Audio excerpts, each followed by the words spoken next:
I had over 200 years of experience working with me at 22. Now, no matter how bright you are, and no matter how smart or hardworking you are, you can't get 200 years of experience by the time you're 22.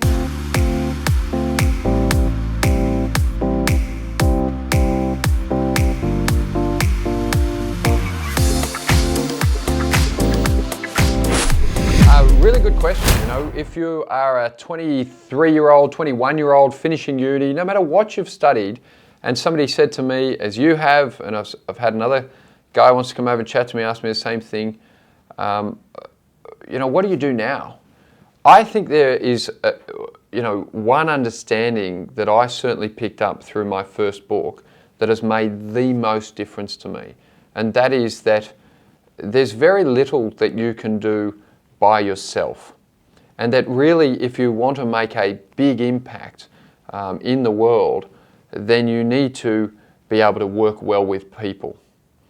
Most people, if you think through your schooling and your university, how many courses were there on how to work with people? None. Yeah, there weren't any, right? So all these educators will say that people are very important, and yet there is not one course, not 1 hour. I'd done an undergraduate degree, my chartered accounting qualification, plus a master's degree in taxation, and I had not had 1 2-hour tutorial in 15 years of formal study on working with people. So when I lost my job, I was 22, I didn't know what I wanted to do. I read a book called Think and Grow Rich, and I read another book called How to Win Friends and Influence People. My father gave me these 2 books, and they taught me 2 things. One, Think and Grow Rich talks about finding people that have already done what it is you think you want to do, or just meeting people that you admire and respect, and in both cases trying to learn what it is specifically that they did that made the most difference for them. And Dale Carnegie's book, which is the best personal development book ever written, on how to win friends and influence people, really is just a course on how to work with people. And so I sat down and I read these books, and they unquestionably changed my life. I decided out of that to write this book, Collective Wisdom, where I interviewed 34 prominent Australians on what I called Australia Today and the Future and what made them successful. And what I learned from that was really twofold. One, if you want to do anything, you can do it. But, I think a lot of people are told that, but you can't do it unless you can work with people that have the skills and experience that you need. So when I was told I couldn't write the book, I was like, okay, that's fine, but I can hire a graphic designer, I can hire an editor, a proofreader, a printer, a distributor, a public relations expert. And I went and I gathered these people, and I had over 200 years of experience working with me at 22. Now, no matter how bright you are, and no matter how smart or how hardworking you are, you can't get 200 years of experience by the time you're 22. No. So then I'm sitting in this room, as I was this week, as I put a team together for my new book, and I literally looked and I was like, okay, there's 200 years of experience. And so then the actual human relations skills to work with those people is really the game. And those skills are founded first in the humility to actually be able to accept that other people know a lot of things that you don't know, and to listen to their different opinions, and to actually be able to get people to work together. And so I would say to any young person, knowing how to work with people, and then how to lead and manage people. I was leading at 22 a team that's average age was 55. And they had all the experience and all the smarts.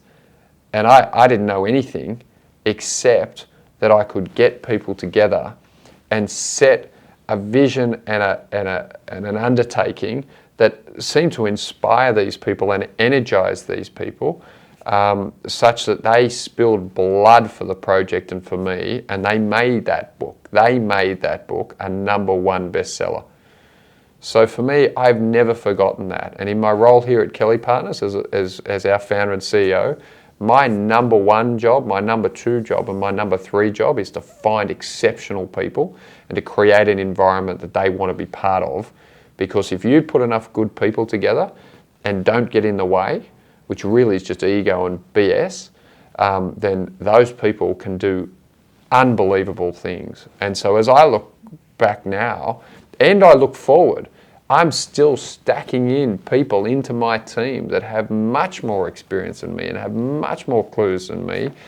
And if you treat them in the right way, which I think is the key, it's unbelievable what they can do for you and what they will do for you. And the good news is, mostly, every one of these 34 people that I interviewed and the 100 others that I've done since, I've never paid $1 for an interview. And yet people go to university and pay thousands of dollars for a course, simply because the universities can charge it. And then as soon as they finish, they don't ever do another course themselves. So I guess in conclusion, I remember there's a great American speaker that as I was trying to really learn at 22, having lost his job, a guy called Jim Rohn, he said, education will get you a job and self-education will make you a fortune. And so for me, I've done a lot of formal education. I believe in it very strongly. But I've also read a book a week every week since I was 22 years old and I'm 45. And in going and meeting people and reading and listening to podcasts or whatever I could get my hands on, I consider myself an information machine. It's really, I've just built myself up on other people's good ideas, and for that I'm genuinely grateful. So I think that's the trick: find great people, hang around great people, and beg them to help you. Don't ever be too proud to beg. Yeah. I'm a big fan of begging. And so I think the ultimate measure of confidence, and I hear now a lot of crap about hustle and etc. And often the behaviour that's being encouraged is often unethical and sometimes illegal. I believe that if you are genuinely confident, then literally in proportion to your confidence grows your humility. It's the humble people that are confident. It's the people full of hubris that are not humble. Yeah. If you can't recognise in other people their strength, their unique genius, their wisdom, and congratulate them for that and value them for that and genuinely express your appreciation for that, then you're either blind, stupid, or an egomaniac. And as a result, you won't be able to have that genius, that unique talent and gift that every single person has working with you. So simply, the bigger the endeavour that you ultimately want to make happen, it will require many, many people to understand and roll themselves in and be fired up by that mission. And so if you can't do that, you're not getting off square one. I love Formula One. And when you see a Formula One race, there's this guy who's the driver, and everyone thinks it's all about the driver. But the greatest Formula One drivers, the minute they win a Formula One race, they turn around and say, I want to thank my team director, I want to thank my mechanic, and they know everyone by name, and they thank everyone by name.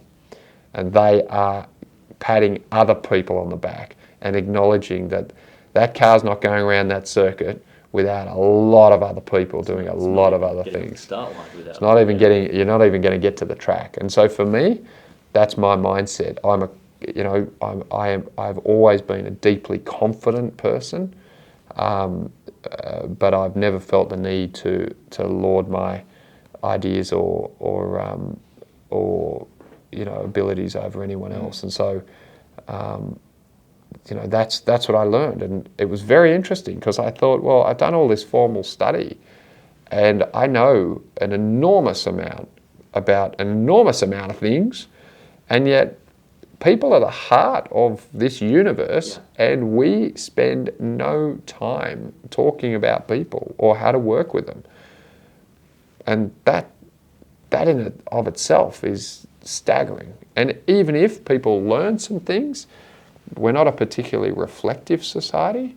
So most people never sit down and stop and write a book or even a list about, what they've learned works well with people and what doesn't. We've all got habits and ways of being that don't work with people. And often, the way to get better at something is often stopping doing something, not adding anything else. So if we identify our bad habits, often we make more progress than if we think we need to develop another good habit. Less is more. Yeah, there's less badness is the key to more goodness. Simple as that. And it's so simple and yet so difficult. So that's my advice to any young person. The person who can work with the most people and set a vision and inspire people to get around it and lead and manage that team, they are the people that can make the most impact. And that has got nothing to do with what your TER is or your ATAR or whatever they call it these days. That is not, that score you're going to get at the end of year 12, that is not measuring your ability to be successful at delivering a vision that changes the world.